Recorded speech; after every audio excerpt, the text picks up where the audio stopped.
Pessoal, professor Matheus aqui para mais uma aula de história para vocês. Hoje nós vamos falar aqui da aula 7 da frente B, tá? Então, 7B. Pessoas, hoje a gente vai falar aqui sobre novas doutrinas sociais que surgiram no século XIX, tá? Nossas últimas aulas a gente falou sobre a Revolução Industrial, sua primeira fase, a sua segunda fase, a terceira fase ali estudado mais em geografia, tá certo?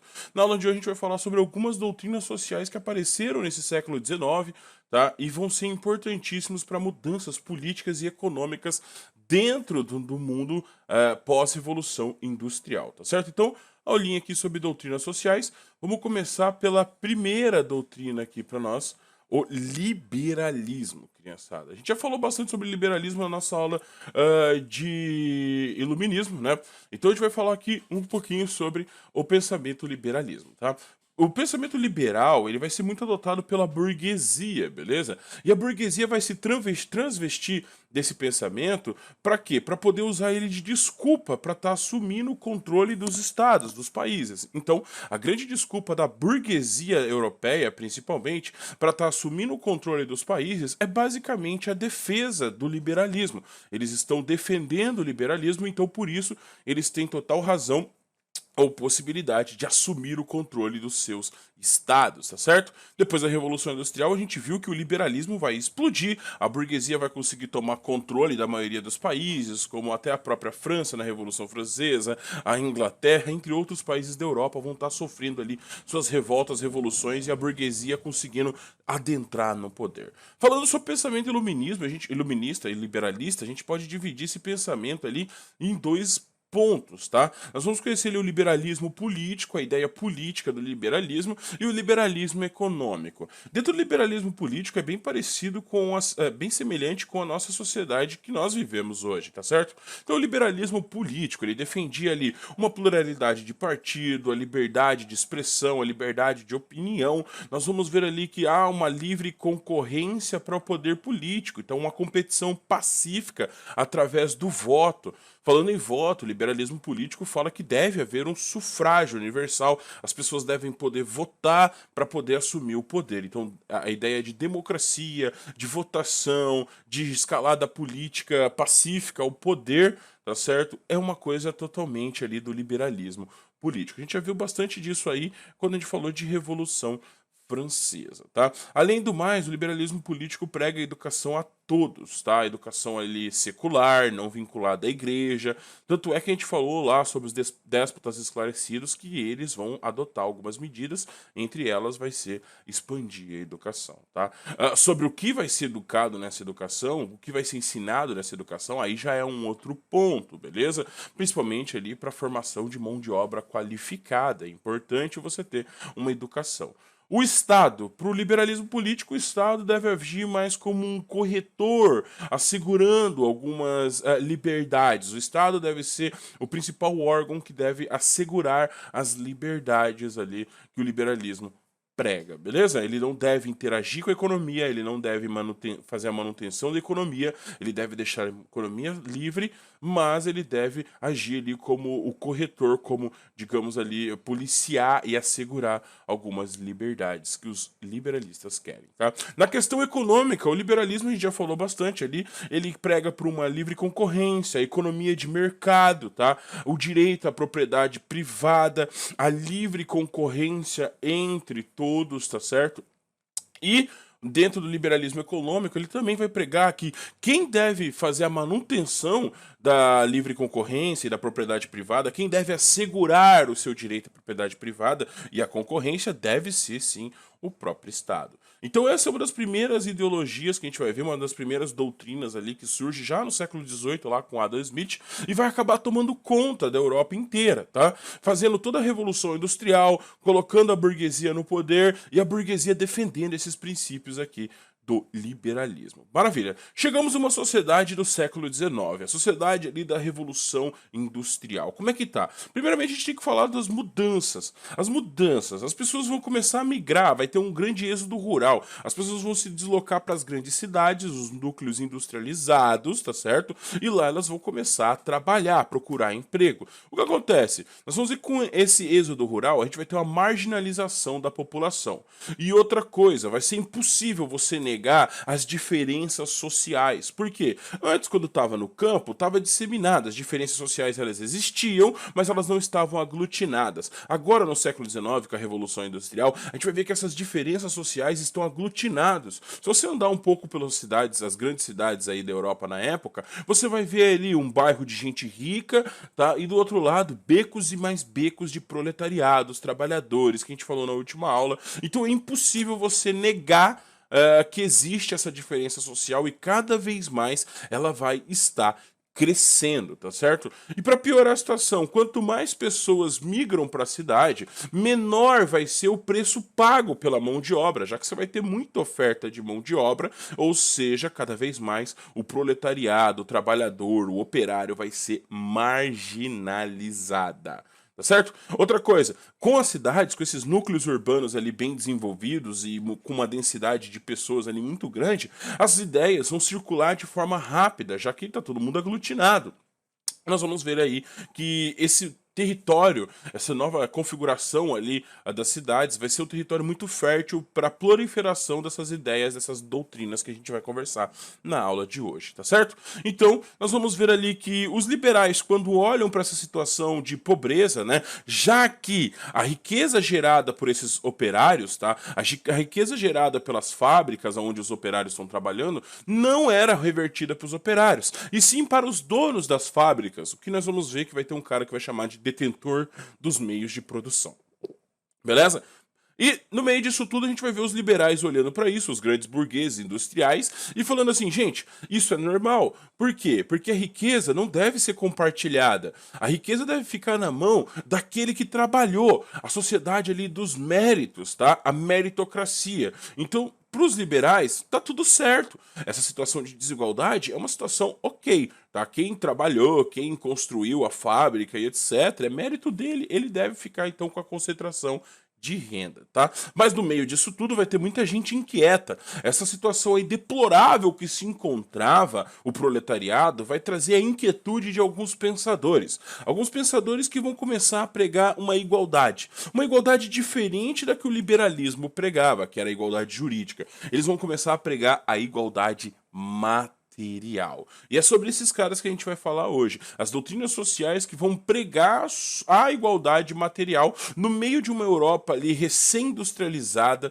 e que você conseguia ver ali o surgimento de vários problemas sociais causados por essa diferença social entre as classes, tá certo? Pessoal, vamos começar falando aqui dos primeiros socialistas, os famosos socialistas utópicos. A gente vai falar por que eles são chamados de utópicos, né? Mas dentre eles a gente vai conhecer o cara ali, o primeiro deles ali, o Saint-Simon, que ele é conhecido inclusive como o pai do socialismo utópico, tá? A ideia do socialista utópico, do Saint-Simon, era não romper com o liberalismo, tá? Não romper com o iluminismo, com as ideias iluministas, não, mas conseguir trazer uma igualdade material para dentro do liberalismo.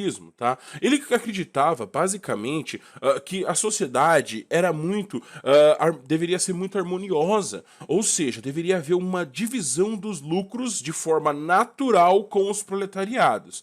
Ele quer que continue o sistema liberal, tá, o liberalismo, mas que houvesse uma divisão dos ganhos a todos os trabalhadores, a todos os operários. Como é que ele acredita que isso vai ser feito? Ele acredita realmente que existe uma humanidade, digamos assim, que existe ali essa fraternidade humana, e isso vai acabar acontecendo que naturalmente, tá certo? E ele acredita também que o exemplo é muito importante, tá? O primeiro industrial que começar a fazer uma divisão mais igualitária dos lucros deles com seus operários será copiado automaticamente pelos demais, beleza? Então ele está querendo forjar uma harmonia entre o capital e o trabalho entre o burguês e o operário. Ele quer que toda essa divisão material aconteça de forma harmoniosa. Ele não quer nenhuma revolução nem revolta. Ele acredita que pode haver uma conciliação entre capital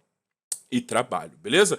Logo em seguida a gente vai conhecer o Robert Owen, um cara que também é um socialista utópico. Ele é um grande industrial britânico, tá? Ele tem algumas fábricas espalhadas ali pela Inglaterra e ele vai ali bolar também seu sistema dentro do socialismo utópico, tá certo? Qual que vai ser a ideia? Pegando ali os estudos de Saint-Simon, ele vai ser o primeiro a tentar adotar isso. Ele vai fazer a distribuição do lucro aos trabalhadores, melhorando as condições de vida, melhorando as moradias dos trabalhadores. Então, ele vai pegar e ele vai dividir o lucro das fábricas dele com os trabalhadores, tirando que ele, inclusive, fazia algumas vendas dentro das fábricas dele, onde ele vendia produtos muito mais baratos do que esses produtos eram, e ele conseguiu ali ajudar a melhorar a condição de vida da maioria dos operários dele. Qual que era a ideia dele em fazer isso? Porque ele era bonzinho? Bom, não. Ele também tinha um plano por trás. Ele acreditava que se ele melhorasse as condições de vida dos trabalhadores dele,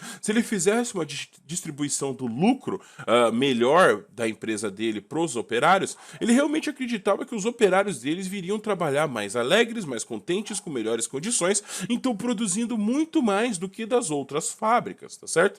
Então o Robert Owen, perdão, ele vai acabar criando ali a sua comunidade fábrio, onde existia uma divisão dos lucros entre os operários e uma melhor condição de vida aos seus funcionários. Qual é o problema? O problema é que enquanto Robert Owen não estava concentrando o lucro nele, ele também estava dividindo para os operários. Realmente, os operários trabalhavam mais felizes, mas em contrapartida, as suas concorrências, as indústrias concorrentes, estavam pegando este lucro e desenvolvendo novas tecnologias. No final, Robert Owen termina totalmente falido, já que a concorrência, as outras fábricas, estão trazendo mais tecnologia e essa tecnologia está gerando mais produção, o que gera mais lucro, enquanto Robert Owen está dividindo o seu lucro entre os seus trabalhadores. Então, Robert Owen acaba fracassando, tá? Logo em seguida, nós vamos conhecer Charles Fourier. Charles Fourier, ele é um vendedor, o que nós chamamos de caixeiro viajante ou representante de vendas, tá? Charles Fourier, ele tem uma história muito interessante. Enquanto ele fazia uma viagem para vender alguns produtos, ele vai perceber que o mesmo produto ele consegue um preço muito mais elevado num bairro de burguês e o mesmo produto ele consegue vender por um preço muito mais barato num bairro de proletariados, que estão relativamente próximos um bairro do outro. Então, Charles Fourier vai falar assim: a nossa sociedade está altamente desigual. Tem uma desigualdade gigantesca na nossa sociedade moderna da época, certo? Então ele vai acabar desenvolvendo ali, pegando as suas economias e desenvolvendo um plano para tentar trazer uma igualdade material para a época. Este plano vai ser chamado de falansterios. O que vai ser o falanstério, senhoras e senhores? Falansterios vai ser como se fosse uma grande comunidade fábrio, tá? Uma grande fábrica, uma grande construção, que dentro dessa construção teríamos ali a produção tanto de gêneros da terra, gêneros agrícola, como também teríamos a parte ali de manufatura e de fábrica. O que acontece? Todo mundo que viveria dentro dessas comunidades trabalharia de forma igual, seria revezado o trabalho a todos, alguns trabalhariam na terra e outros trabalhariam na indústria. No final, toda a produção desse falanstério seria dividido de forma igual para todos os trabalhadores. Ou seja, você vai ter uma construção onde todo mundo vai morar, todo mundo vai trabalhar e depois todo mundo vai dividir esta produção. Essa é a ideia do Charles Fourier, tá? Então o que acontece? Esse falanstério vai ser projetado aí, no máximo 5 mil membros, 5 mil pessoas vão poder morar dentro desse falanstério, produzir dentro desse falanstério, mas no final Charles Fourier projeta, faz tudo, escreve tudo isso, só que em 1837 ele acaba morrendo e não vai encontrar nenhum investidor para o seu grande plano, já que ninguém vai ser louco de investir num projeto que não vai gerar retorno, não gera lucro. Tá? Então, Charles Fourier, o plano do falanstério de Charles Fourier, acaba não saindo do papel. Passando aqui, nós vamos ver outros socialistas, que nós vamos chamar de socialistas científicos, tá? Em especial ali o Marx e o Engels, que vocês já devem ter estudado bastante nas suas aulas de sociologia, se já não estudaram, vão estudar Sim, Marx e Engels ali vão ser os fundadores do socialismo científico.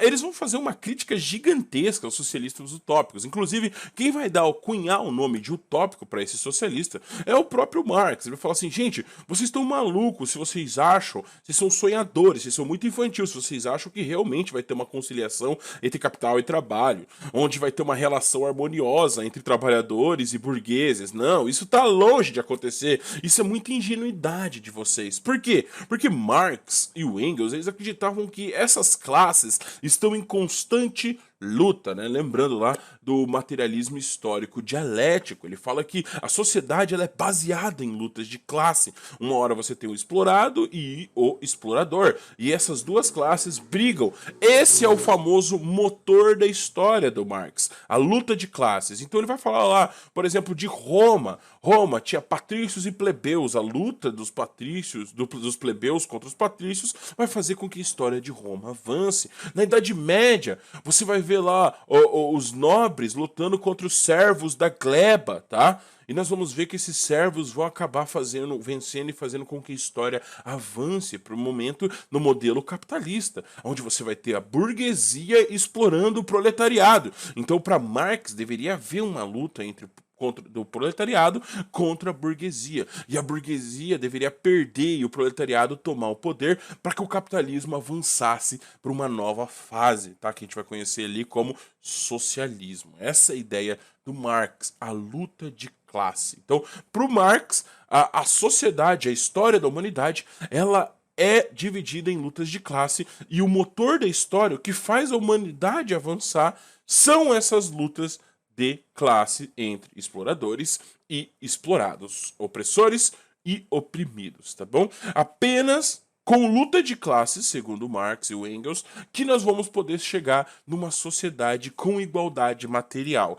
A ideia deles era realmente ali unir os proletariados, tá? Em um grande partido. Nós vamos lá falar do Manifesto do Partido Comunista, tá? Que vai ser publicado ali pelo Marx, pelo Engels, onde ele resume tudo ali no proletariado do mundo univos. A ideia dele era realmente que os proletariados se reunissem num partido, lutassem contra a burguesia, fizesse uma revolução do proletariado, tirando a burguesia do comando dos estados e colocando o proletariado lá em cima. Tá? Quando o proletariado conseguir fazer a revolução, assumir o comando dos países, dos estados, nós vamos ver ali a ditadura do proletariado, tá? Que é quando o proletariado vai comandar os estados ali do mundo. Nessa ditadura do proletariado, que também a gente pode chamar de momento socialista da sociedade, Marx ele fala que vai haver a divisão. O proletariado no poder realizaria a divisão dos bens da burguesia, que foram acumulados durante o capitalismo. Tá certo? Quando isso acontecesse, quando todos os bens da burguesia fossem socializados, fossem divididos para todos, nós chegaríamos numa sociedade em que não existe classes. Não existe mais classes. Se não existe mais classes, não precisamos do Estado para controlar essas classes. Então, uma sociedade sem classe, sem Estado, é uma sociedade totalmente livre. É uma sociedade que todos têm liberdade. Não precisa de leis para controlar, ninguém precisa policiar, ninguém tem mais que ninguém. Todo mundo está totalmente igual materialmente, não vai haver ganância, não vai haver controle, não precisa existir o Estado, não precisa existir classes. Esse último momento ali seria o momento do comunismo. A ideia de comunismo seria exatamente o momento onde não haveria mais classes e não haveria mais Estado, tá certo? Então, basicamente a teoria dele é que o proletariado deveria fazer um partido, fazer uma revolução, criar uma ditadura. Nessa ditadura deveria haver a divisão dos bens materiais, chegando no momento de igualdade extrema, o comunismo, tá certo? Essa é a ideia do Marx e essa é a ideia do Engels, o socialismo científico. Passando para frente, nós vamos ter ali o famoso anarquismo, tá? Aí nós vamos ver lá, eu não coloquei aqui, mas você pode começar lá por Proudhon, francês, Proudhon. Aí depois a gente vai conhecer Mikhail Bakunin, tá? Nós vamos ver o Kropotkin, Érico Malatesta, entre outros anarquistas ali que vão acabar juntando esses pensamentos de igualdade material tá? Junto com o científico, utópico nessa época ali surgindo, mas eles vão acabar tendo algumas desavenças, como por exemplo, a ideia de Estado, de controle do Estado. Os anarquistas, eles não aceitam a existência do Estado, tá? Para eles, o Estado é o problema, tá? Então, para os anarquistas, nós vamos ver ali que o Estado é nada mais, nada menos que uma instituição que gera o controle. E é graças ao Estado que existe as desigualdades sociais, tá certo? Então, a exploração, a desigualdade, o controle, tudo isso é gerado pela instituição Estado, independente de quem esteja sentado, né? Se for proletariado, se for burguês que está controlando o Estado, não importa. Enquanto tiver o Estado, para os anarquistas, vai ter diferenças sociais. Então o anarquismo, ele é contra o Estado, contra a ideia de qualquer lei. Os anarquistas não gostam das leis, não gostam do Estado criando lei, policiando as pessoas. Eles acreditam na autogestão, tá? Cada comunidade tem ali a possibilidade, a liberdade de criar as suas leis, sua organização comunitária. E cada um de vocês, cada um dos indivíduos devem agir de forma ali da autogestão. Deve reconhecer quem está errado, quem está certo, os direitos e os limites das coisas. Essa é a ideia dos anarquistas. Não precisa de Estado, não precisa de polícia, não precisa de lei. Nós temos que chegar numa sociedade com liberdade máxima. E quando nós tivermos essa liberdade máxima, todos vão ter uma igualdade material, uma igualdade de pensamento, tá? E todos vão poder agir com autogestão. Beleza? Então, os anarquistas acreditam que é uma sociedade perfeita, seria uma sociedade totalmente livre, diferente dos socialistas, tá? Sem Estado e também sem igreja. Eles não querem a religião, eles não gostam da ideia da religião, porque eles falam que a religião serve para aprisionar a mente. Então, numa sociedade sem Estado e sem religião, os anarquistas acreditam que o ser humano seria total e completamente livre e conseguiria fazer tudo isso e controlar essas sociedades, essas pequenas comunidades com a sua autogestão. E aí nós chegaríamos à sociedade igualitária. E neste ponto há uma desavença gigantesca entre anarquistas e socialistas, tá? Eles não se bicam nesse momento aí quando você acaba falando do Estado. Como chegar nessa sociedade ali, segundo os anarquistas? Porque o socialismo fala que deve haver uma revolução, a organização do proletariado e etc. Para os anarquistas, não. Para os anarquistas, eles acham que para chegar nessa sociedade deve haver sim uma organização dos proletariados, né? A gente vai ver lá as alianças sindicais, tá? Essas ideias ali de reunião de operários, tudo isso deve ser feita e deve ser realizado greves, tá? Greves, porque se você faz greve, você para a produção, você para todo o sistema capitalista. Você estagna todo o sistema econômico. Então, eles acreditam que deve haver greves, manifestações e também o Bakunin vai falar sobre o conceito ali de desobediência civil. Tá? A desobediência civil vai quebrar totalmente o Estado. Se você não respeitar as regras que são impostas pelo Estado, o Estado tende a parar. Se você fingir que o Estado não tem poder com você, você automaticamente quebra ali as algemas que o Estado te impõe, tá certo? Essa era a ideia dos anarquistas, essa é a ideia de uma sociedade sem Estado, uma sociedade ali dividida em pequenas comunidades, com regras em comum e com autogestão, beleza? A ideia deles era fazer ali a desobediência civil, as greves, as manifestações, quebrando com o sistema capitalista, quebrando assim com o Estado. O operário deveria, para conseguir chegar neste ponto, agir de forma conjunta, tá? De forma organizada entre eles, beleza? Pessoal, curiosidade ali, um ponto muito importante.